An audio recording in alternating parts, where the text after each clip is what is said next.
শুভ সন্ধ্যা বন্ধুরা, রান্নার নতুন আর একটা ভিডিওতে তোমাদের অনেক স্বাগত।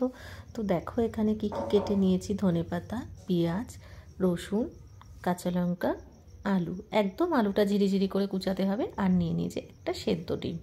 এবার বাটির মধ্যে একে একে কুচানো সমস্ত জিনিস আমি দিয়ে দেব।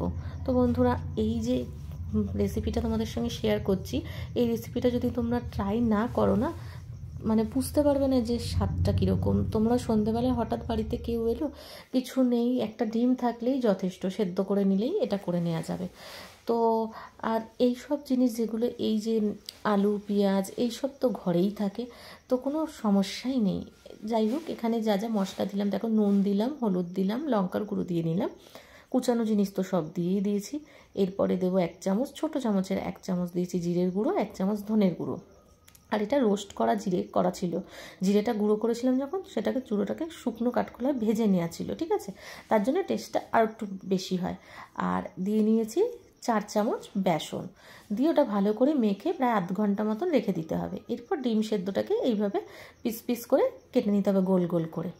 এরপরে হাতের মধ্যে তুলে নিলে খানিকটা মাখা জিনিসটা, তারপরে ওটা দিলে আবার খানিকটা উপর দিয়ে নিয়ে একদম জাস্ট এরকম করে গোল গোল করে নিতে হবে। এরকম উঁচু উঁচু গোল গোল হবে, দিয়ে চেপে চেপে এইভাবে রেখে দিতে হবে, ঠিক আছে।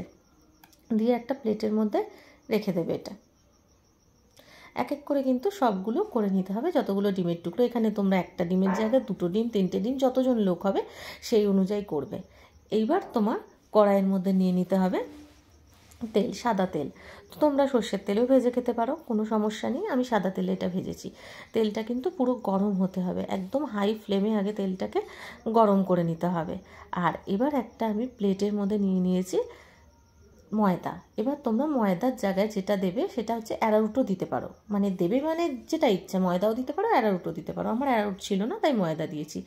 এবার ভালো করে উপর নিচ করে ময়দাটাকে গুঁড়ো উপর দিয়ে ছড়িয়ে দিয়ে নেবে, মানে ওটা মাখানোর সময়, ঠিক আছে। দিয়ে কড়াইয়ের মধ্যে এক এক করে তুলে তুলে সবগুলো দিয়ে দেবে, ঠিক আছে। আমার রান্নাঘরে একটু আলোটার পাওয়ারটা কম আছে বলে একটু সব কিছুই অন্ধকার অন্ধকার লাগে। প্রথমে হাই ফ্লেমে প্রথমে একটু লো ফ্লেমে করবে আর কি, হাই ফ্লেমে নয়।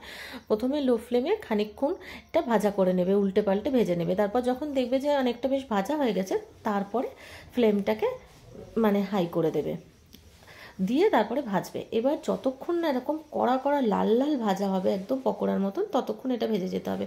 আস্তে আস্তে না এটা সুন্দর বেশ ফুলে যাবে, একদম গোল গোল করে ফুলে বড় বড় হয়ে যাবে। আর এত সুন্দর এটা খেতে হয় না, মানে বলার না, কি বলবো।